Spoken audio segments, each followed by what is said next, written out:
Hello everyone, I'm meteorologist Charlie Ironmonger. Thank you so much for joining me today for your 11 a.m. news and weather update from the First Alert Desk. Now ECU is going to be testing its emergency notification system today. They will be doing this between 9 a.m., which already happened, all the way till 4 p.m. today on the school's communication systems. That includes a voice message broadcast on indoor and outdoor loudspeakers and office telephones. Now, the test notification will also appear on digital signs and on campus computers. The test alert will be sent to employees, students, and parents registered for ECU alert notifications via email and text messages. Registration for cell phone messaging can be done through the ECU Family and Community Registration tab. A link there can be found on our website, WITN.com. Now, ECU officials also encourage the ECU community to download the Live Safe app, which allows users to anonymously report suspicious activity and safety concerns to police. We also want to highlight the ongoing government shutdown, which has entered its third week. NBC's Ryan Nobles has more on the logjam in Congress. With the government shutdown now in its second week, House Speaker Mike Johnson is digging in. We're barreling toward one of the longest shutdowns in American history unless Democrats drop their partisan demands. Republicans won't negotiate over a short-term funding bill unless Democratic leaders back off their demand to extend Obamacare tax credits, enacted during the pandemic and set to expire at the end of this year as part of any deal. They put an end date on it because they knew that it was supposed to be related to COVID, and it's become a boondoggle. Democrats warn premiums will skyrocket if the subsidies aren't extended. People are facing these dramatically increased premiums, co-pays, and deductibles. As the shutdown drags on, the damage is mounting, with the Trump administration expected to lay off more than 4,000 workers across 7 federal agencies. Meanwhile, concern at the nation's airports that widespread staffing shortages could lead to more flight disruptions. While Homeland Security Secretary Kristi Noem is facing scrutiny for a new video intended to be shown at TSA checkpoints, blaming Democrats for the shutdown. Democrats in Congress refuse to fund the federal government, and because of this, many of our operations are impacted. Officials at more than a half dozen airports say they won't display the video because of its political message. DHS have not responded to our request for comment. In Washington, the Smithsonian museums have temporarily shuttered, along with the National Zoo. Those zookeepers are still caring for the animals during the shutdown. Just across the street, bakery owner Yael Krigman says her business is already feeling the impact. Especially as a small business, we really rely on the foot traffic from the zoo. And again, that was Ryan Nobles reporting. We now want to turn to your weather forecast. I know it's another day of gray and gloom out there, but we do have some promise on the way coming up for really later on this afternoon. Inland areas closer to I-95 will be seeing some sunshine, but everybody gets the sunshine coming up for tomorrow. Let's take a look at our visible satellite, and you can see that the western half of the state, even Cape Fear right now, actually enjoying quite a bit of sunshine.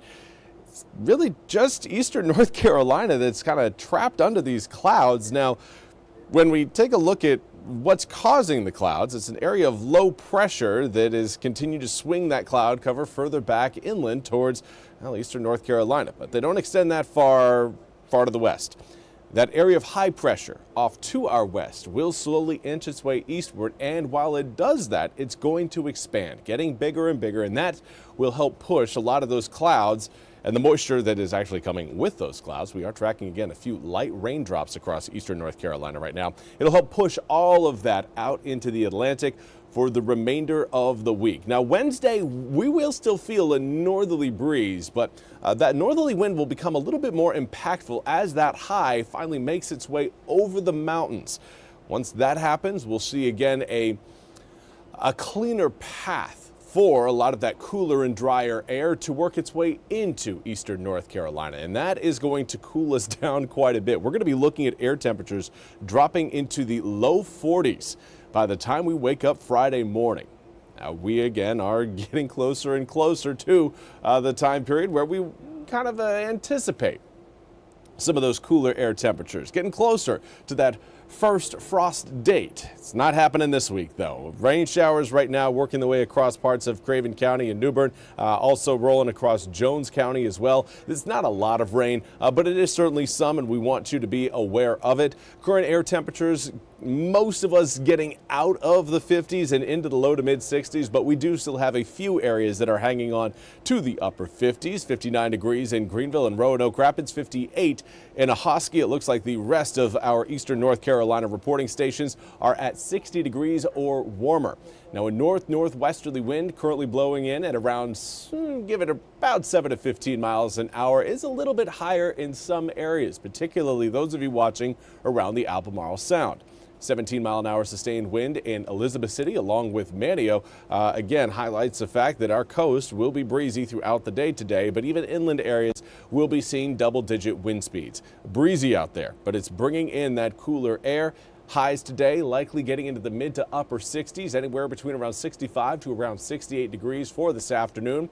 Coming up later on this evening, cloud cover will remain, but it will slowly get pushed out, and that will leave us with a much sunnier forecast to start the day tomorrow. Now, there will be some morning clouds out there, don't get me wrong, especially along the Outer Banks. That's where we're going to be seeing those clouds kind of hang around a little bit longer. But through the day, under that sunny weather, we will see air temperatures climb back up into the low to mid 70s. Going to feel pretty nice out there tomorrow afternoon, because not only do we warm up a bit and we clear out the skies, get a little bit more sunshine, but we keep the humidity low, and that is what really counts. So long as we can, again, keep that autumn feel intact, I know we're going to see a lot of smiling faces around eastern North Carolina. Again, that happens coming up for tomorrow.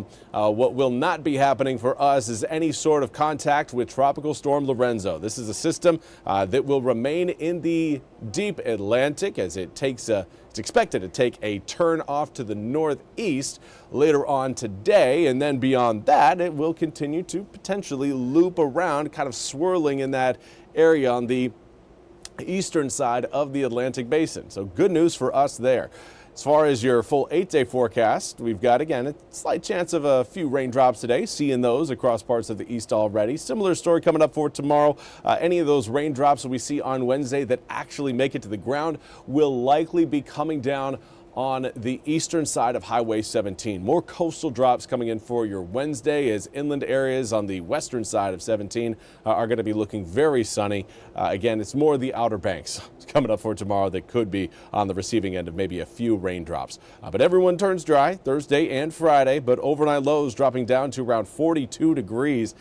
Thursday night into Friday morning mean that any Pirate fans who plan on staying all the way through the fourth quarter, you're going to want to make sure that you've got enough layers on that you're going to be able to stay warm in those conditions. I know we're not talking about freezing weather, but that first kind of cold game, it can certainly surprise some people. So want everybody to know that you should prepare for a bit of a chill coming up for the Pirate game on Thursday. Friday, that chilly start will be here early on in the morning, starting out the day in the low 40s, but we will warm up through Friday and then into Saturday, gaining nearly 10 degrees. Right now, we've got an 8-degree jump from Friday into Saturday, but we'll continue that warming trend from Saturday into Sunday, putting us back in the low 80s as we wrap up the weekend. Well, that's all we have time for today's 11 a.m. news and weather update from the First Alert Desk. I want to thank you so much for joining me. We'll be back with more news and weather coming up at the top of the hour. Until then, hope you all have a wonderful day.